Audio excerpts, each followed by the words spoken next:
ইতিপূর্বে বিএনপি সরকার কর্তৃক প্রবর্তিত স্বেচ্ছাশ্রমে খাল খনন কর্মসূচি বাংলাদেশের একটি সফল সামাজিক আন্দোলনের নাম, যা মাননীয় প্রধানমন্ত্রী তারেক রহমান পুনরায় চালু করেছে। এই কর্মসূচির আওতায় সংশ্লিষ্ট অন্যান্য মন্ত্রণালয়ের পাশাপাশি কৃষি মন্ত্রণালয় ব্যাপক উদ্যোগ গ্রহণ করেছে। খাদ্য নিরাপত্তা। মাননীয় স্পিকার, বাংলাদেশ পৃথিবীর অন্যতম জনবহুল দেশ। এই বিশাল জনগোষ্ঠীর খাদ্য নিরাপত্তা নিশ্চিত করা অত্যন্ত কঠিন কাজ হলেও আমাদের সরকার এই বিষয়ে অঙ্গীকারাবদ্ধ। এই লক্ষ্যে সরকারি পর্যায়ে খাদ্যশস্য ধারণ ক্ষমতা বর্তমান 23.16 লক্ষ মেট্রিক টন হতে বৃদ্ধি করে আগামী 26-27 অর্থ বছরে 24,50,000 লক্ষ মেট্রিক টনে উন্নীতকরণের উদ্যোগ গ্রহণ করা হয়েছে।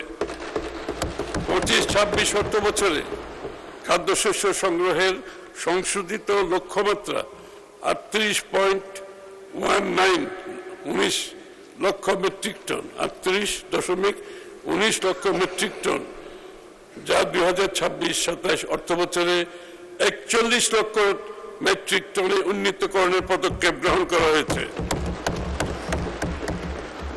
খাদ্য বান্ধব কর্মসূচির মাধ্যমে 55 লক্ষ উপকারভোগী পরিবারকে কর্মভাবকালীন 6 মাসে 15 টাকা কেজি করে প্রতি মাসে 30 কেজি চাল প্রদান করা হবে।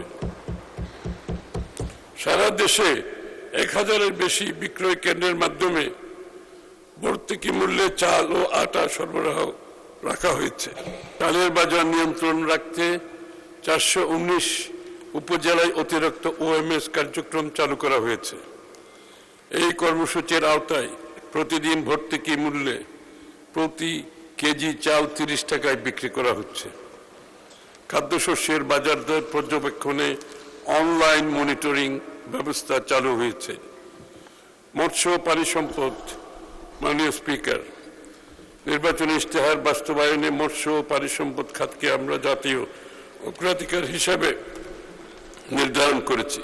26-27 অর্থ বছরে আমাদের লক্ষ্যমাত্রা হচ্ছে 56,35,000 মেট্রিক টন মৎস্য উৎপাদন।